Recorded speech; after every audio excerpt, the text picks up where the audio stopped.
Robbie.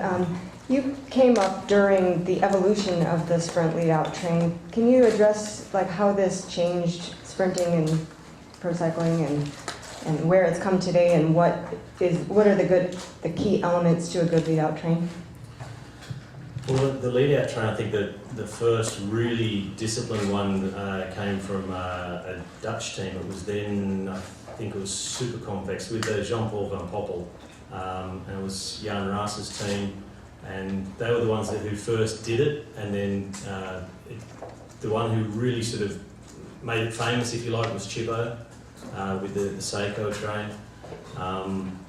It seemed that through those years there only seemed to be one train that was like Seiko. Then there was Fassa Bortolo for a long time with Pataki. Then you had Quick Step. In between there was Telecom. Used to set up a good train. It was sort of ever seemed to be one train would dominate. Now you get sort of 2, 3, 4 trains. Teams have realised that they sort of, I think, used to take the sprint for granted a little bit. And the most organised team, if they had, Chippo was like the best sprinter at the time, but he also had the most disciplined and organised team, and everyone else so it was like they didn't even try to compete against it by setting up a team for the next best sprinter, or a guy who was probably just as quick. Now you see teams with a very good structure in sprinting. They're finding specific guys for every single position in the train. And for instance, it's a shame for them that HTC disbanded, but they had guys who it was like a science the way they did it. The guy from 4th, 3rd, 2nd and then last position, everybody was scientifically tested to see what they could do, power output, how far they could go, how fast they could go, what their skills were like, all that sort of stuff to place them in the train, and more teams are doing that now. So when you get to the finish these days, you've got, for instance, Green Edge for one, Oracle Green Edge I should say, Sky, Garmin, and then on not at every race, but depending on which team they're put in, you've got BMC getting up there, Rabobank, who've put a lot of work into their train as well, taking on Renshaw, for example.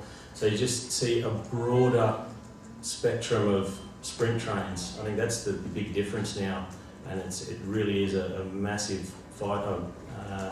Did I mention Garmin? They're always up there as well.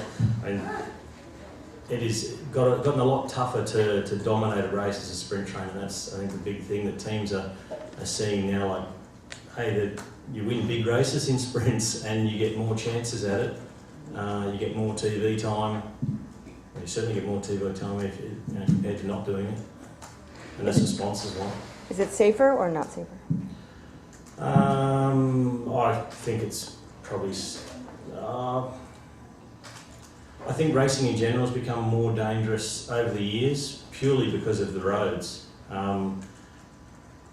Roads are made for driving cars on, not for racing bikes. They're not built bike race specific, so they're putting in more and more roundabouts, traffic islands, you name it, any sort of obstacle that can slow traffic and narrow roads. It slows down a bike race as well, and you're trying to fit a couple of hundred guys who all want to win a race into a very small space, and accidents are going to happen. And on top of that, you've got the general level across the field has risen, so you've got more guys who are capable of being at the front.